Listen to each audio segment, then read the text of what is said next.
It is easy to get carried away and kind of look at this as just a giant model, and weathering it is all fun time, but it is still a machine of war, and it was designed to do one thing. So there's that fine line between getting the modeling aspect out of your head and still remembering that it's not a game. So that kind of ties into why it is important that we do put so much perfection into our craft. Is the modeling aspect is there, and we enjoy that connection to scale modeling, but then at the end of the day, showing people that this is still a machine of war, and it tells a story, and the better you can tell the story is achieved through the love of the craft that we have for either modeling or real restoration. True. I completely agree. I think what this also does, and that pretty much just pointing out what you said, what this does is that it's almost like when we first look at the war machines, especially when they're perfect, freshly painted, it has that almost a high gloss polish over the whole idea of war machines and what they are and what they're about. But what this does, it kind of removes that gloss and shows a little bit of truth behind it. That it's a war is it's an ugly thing, but at the same time, it's something that changes the world time and again. So one of my favorite parts, the fading and blending. So as you can see already, we've got plenty of chipped surface, but once again, it looks brand new. So there's several ways you can go about fading and blending, and the purpose of this is to expose high traffic areas and areas where the paint's actually worn down, and we're going to do that phase before we move into discoloring and making the paint very dirty and old looking. One, just simple Scotch-Brite pad, and if you want to lightly do it, it'll act just like a sanding pad. So you just want to attack an area, and you can start to basically rub it through, and you'll see already through here, you can see the primer layer coming through already. So if you want to go for just that light fade, that's a really good way to do it. Then you can move in and go a little heavier, and with your same Scotch-Brite pad, we can dump acetone onto it, and it gets much rougher. So we'll give this a try up here, and that'll actually, see that there, look at that. That'll speed up the process and scuff those edges where people are gonna be climbing up onto the tank, and then scuff it away. So that's your acetone Scotch-Brite effect. Then obviously the higher areas are gonna get scuffed up and messed up first. So we'll attack those. And without going back to bare metal, it goes down to the next layer of paint. And then to hide the fact that you've weathered it with a rag, you can just sort of clean over that surface and get that paint residue off. There we go. So that's an example of, guys are going to get down off the tank and slide off the front of the fender again and again and again, and it's going to wear those high areas first.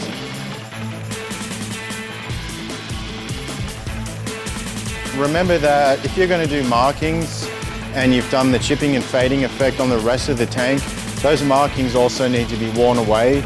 And that chipping effect we utilized with the grease, it's applicable to every single layer of paint that you're going to put on. After I put the stencil on, I applied those layers of grease underneath. So going back to the modeling thing, do you see, or does it remind you of techniques as a modeler when you're sitting there, the model's been painted and you're getting ready to do the weathering? Can you see any resemblance in the exact same technique we used to do the real thing?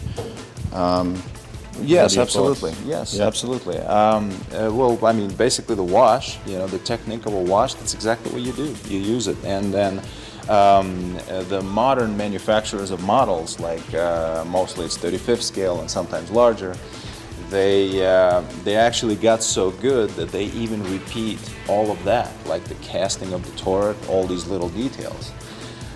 In fact, actually, I would like to point this out because I've personally never seen this. So the modelers maybe can add that, because I have seen how they repeat the casting, but they never do things like this, like the stuff that we discovered. So maybe some of you out there can like add that, and you know. So well, anyway, coming back to what I was saying,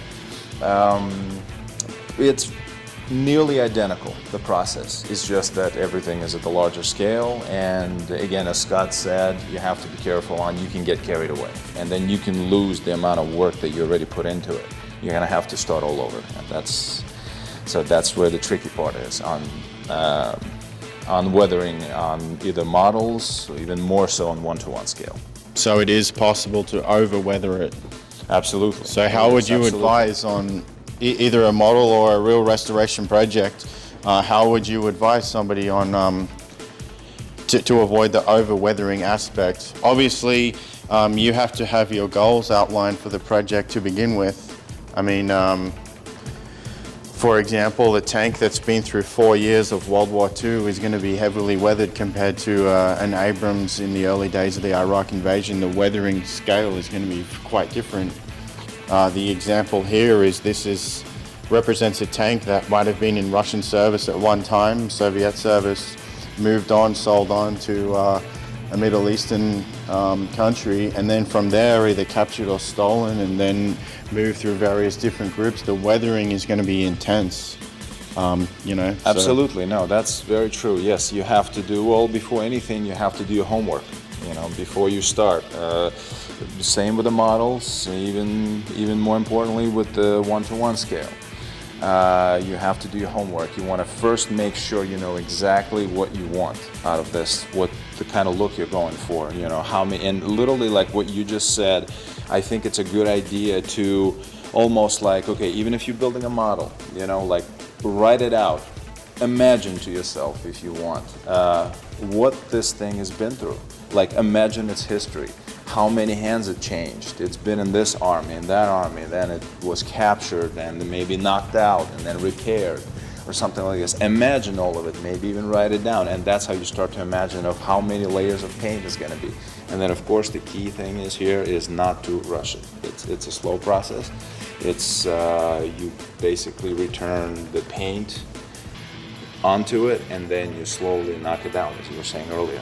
What we're going to do now is much like we did with that piece of Scotch-Brite pad by hand, but this is going to be much quicker, and we're going to go over the whole entire tank. So you can buy an attachment for an angle grinder, and it's basically a Velcro pad that will take purpose-built circular Scotch-Brite pads, and I'll show you what that does to the tank. So obviously, again, you're going to want to concentrate your most efforts on the areas where there's the most amount of foot traffic, just like any model as well.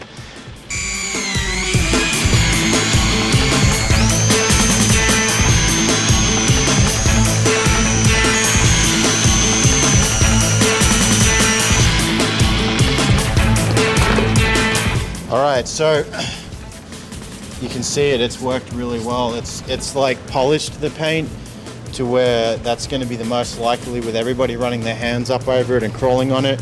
And then we have that faded paint effect. So rather than the paint being chipped, it's like it's just been rubbed down to the next layer. And we've even hit the primer in some spots too. Remember, there is a difference in a tank that is, it's been old and in service a long time, but it's still being utilized, versus a tank that's just been sitting. So the difference is going to be how much wear is on the tank, and there will be very little rust on the tank if people are on and off the tank constantly. So if you want to go back to that bare metal look and not have the rust develop, we'll just put matte clear coat over the bare metal patch.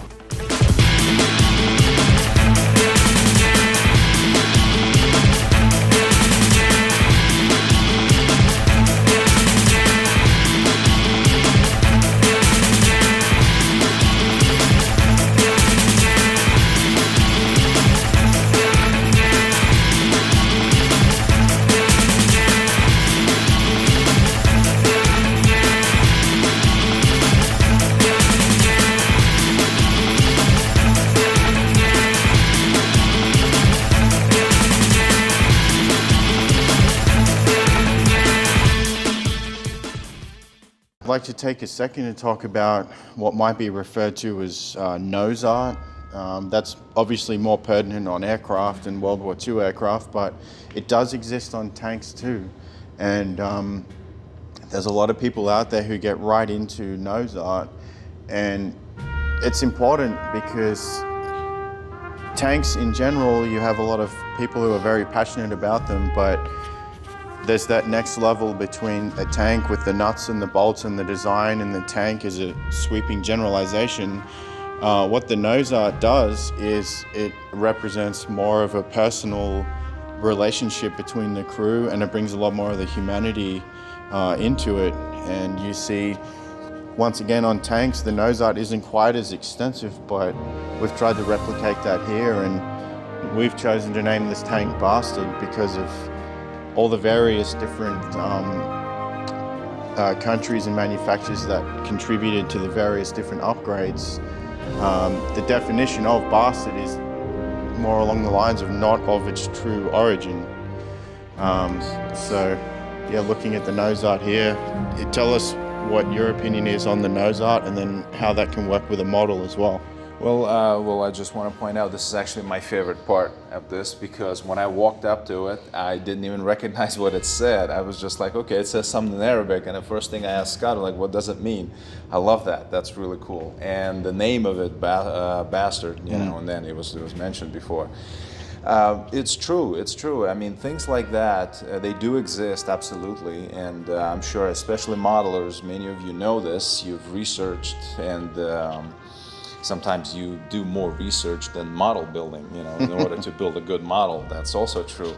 But yeah, this, you know, the important part to bring this out, because of course we're not talking about who was right or wrong and who was on whose side. This isn't about that. This was about people that had this machine, they felt something, and that's the expression of those feelings. You know, that's how machines like that sort of gain a personality.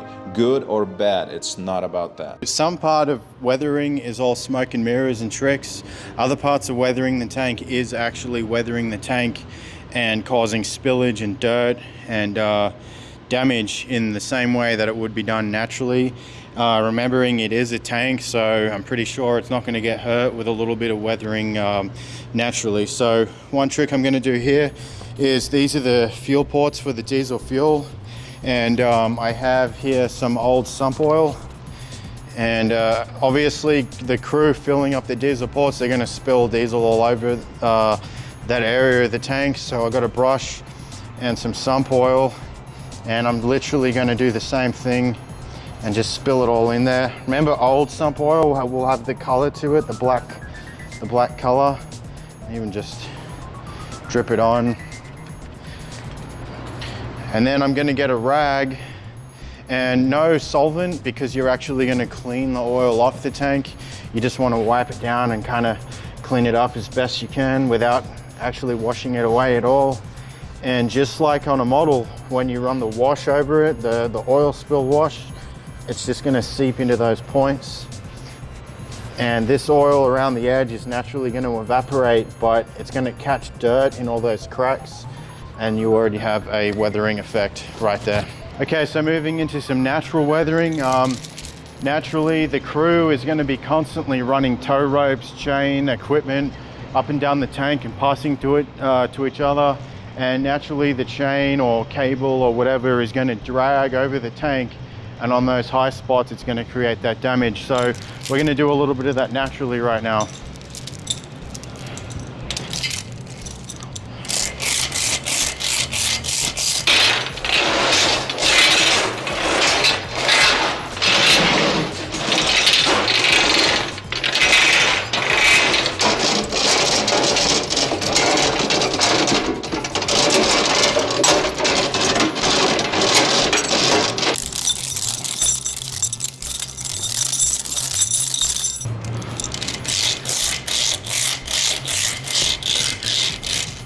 So here's another technique you can use for the chipping effect. So let's say, for example, you're not quite happy, or you missed an area after your initial pass through, and you don't want to go through that whole process again. You can do what is going to be more familiar to the guys who do the modeling, and that's kind of like a dry brushing technique. Several ways to do this. So before I get into it, I want to add that we took the whole entire tank back to bare metal, prepped it, and the whole tank was completely sealed with primer and then the Russian base coat, no chipping effect. The reason we did that is we're still doing a restoration, so we want to protect that underlayer. And from here on out, any exposed new metal is still going to be sealed with clear coat.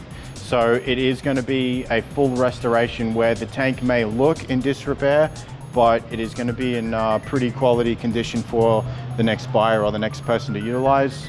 So for that reason, I might want to go down to the primer layer in some of these areas. I'm going to show you how to do that right now.